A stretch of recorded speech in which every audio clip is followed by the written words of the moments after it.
Air Force Pararescue, Tsunami Inbound, by James A. Shaw. Chapter 2. The Santa Maria Dauphin. Splatters of rain hit the deck of the Santa Maria Dauphin.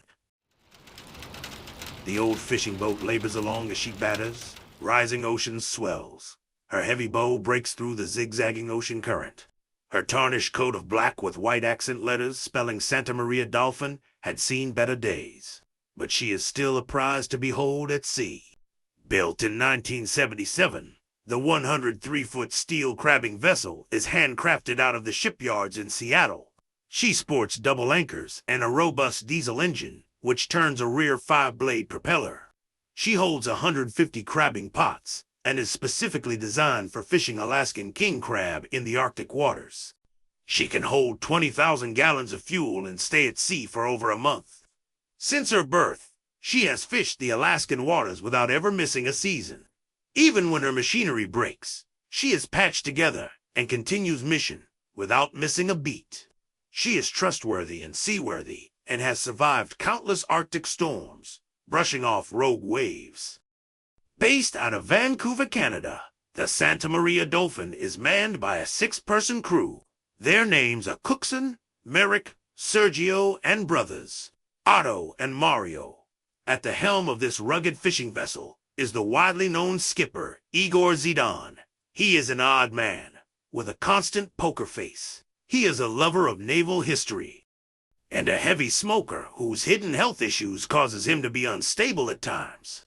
Skipper Igor Zidane fancies the ocean and the ships that sail her beauty. He often thinks about the forgotten, sunken ships that he sails over and their hidden mysteries. There they lie, in a graveyard, with no one to pay their respects. He, Skipper, loves his crew, but has a hard time showing it. Even with his own family, he is often misunderstood when he tries to show affection. He misses home, but only around the holidays. One could say that he is married to the ocean, and his wife is his mistress. In fact, over the last 30 years, he has only been present for 8 of his October wedding anniversaries. With the hardships of the ocean, the struggles of a failing marriage, and the recently low profits, he has decided that this will be his last fishing season. However, the skipper holds a painful secret. As he hopes for a miracle, he waits to announce his retirement to his crew. Retirement will not be easy for the skipper, as fishing is all that he knows. He wrestles with his retirement because he has not decided to whom he should relinquish the helm. The Santa Maria Dauphin is his boat, won by chance in a bad game of poker.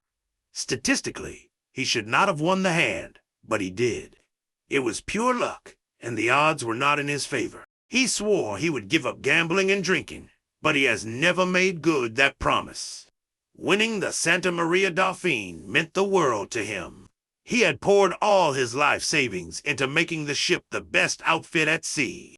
But as crew members come and go, he truly believes that no one loves the ship like he does. This plagues him to the point of even suicidal thoughts.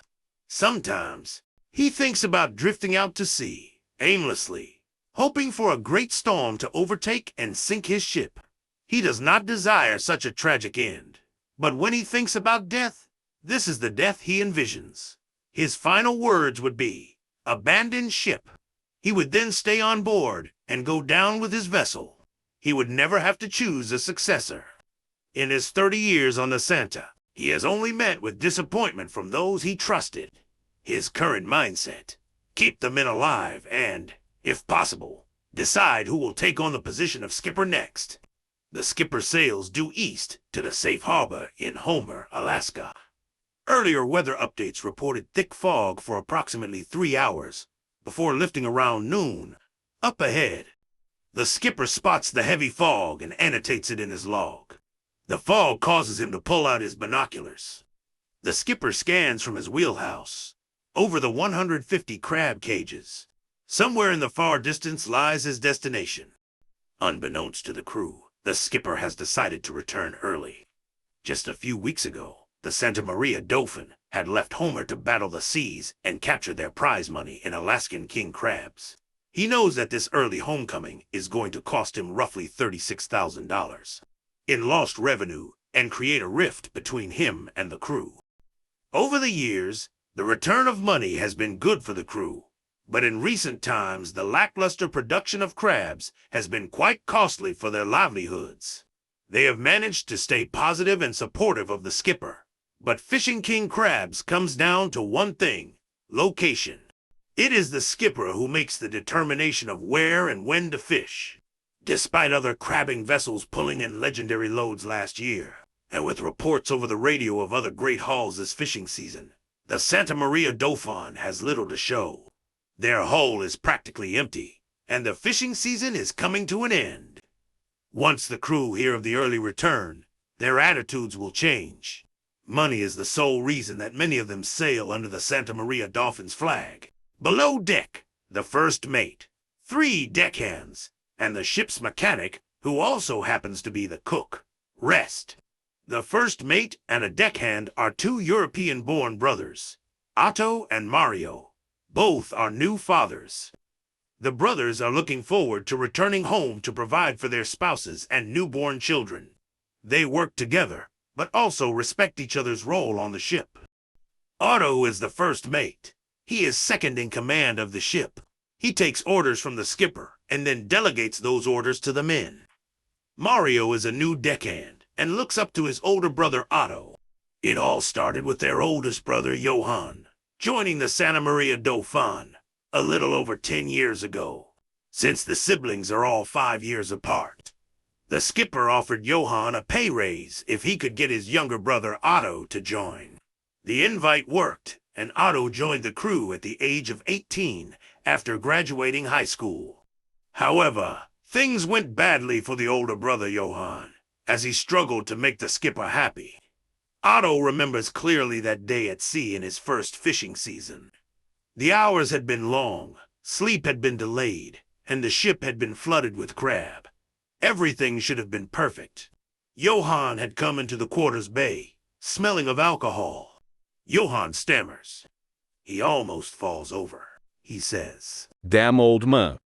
Otto, half awake, turns over in his sleeping bag and asks, "Why, Bruder? What is going on?" "When we get home, I quit." "Why, I am confused. What happened?" "Whatever that old man says, don't trust him. No good for any ship. He is a damn alcoholic. He is a damn cheater. And he is a damn captain. Don't let him fool you. He is gambling with our lives. Don't let him get near you. His ploy is lies upon lies. Just follow me, I will get you a better gig."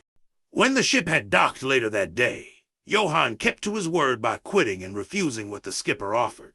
Since Johann refused, the skipper offered Otto the position of first mate, which included a significant pay bump from his previous rank of deckhand. For an inexperienced 18-year-old, this was an opportunity to make some real money. Otto never looked back and with eagerness took the offer. His relationship with his older brother, Johann, changed, and things were never the same. Otto loved the Santa Maria Dauphin and tried to please the skipper, but he soon saw that was impossible. When he got his younger brother, Mario, to join the crew, he thought it would help tip the skipper's favor in his direction. However, the skipper never showed him any positive affirmation, which Otto longed for. Fast forward to present day, and Otto, now age 27, wonders if he made the right decision to take the job. Ultimately, the reason Otto fished was to support his high school girlfriend, now wife. Sailing was a good way to support the family, but the surprise early return will not sit well with him. He will want to ask the skipper why, but his approach will be soft and indirect. Skipper Zidane crunches numbers from the fog reports to get some idea when it should lift. After settling with certainty that the fog will lift before he approaches Homer, he pulls out paper to do something he is meant to do from his first fishing season: write a letter to his wife. The letter will be simple and sweet. It's a thank you letter for years of support, and he pins it with the signature of Igor Zidane, your faithful husband. The skipper seals his letter and returns to his profit calculations for his current haul. He concludes that another week at sea will put the ship into insurmountable debt if king crab are not found. A shortage of crab and broken machinery has pushed him to his limit. While the men will make their fair share of arguments to fish on, It is the skipper's money, after all, that runs the ship. He handles the emotional turmoil internally as he sits in absolute silence. No radio, no music, nothing but his stressful thoughts to consume him. It does not take long before the skipper feels a burning in his chest with a headache that is only soothed with more alcohol. In his right hand, a cigar smolders from his last hit. Often, he smokes 3 cigars a day. Adjacent to the ashtray dances a Hawaiian hula girl, moving back and forth. Her brown skin and green grass skirt sway on the old metal spring. The skipper takes another hit of the flavored cigar.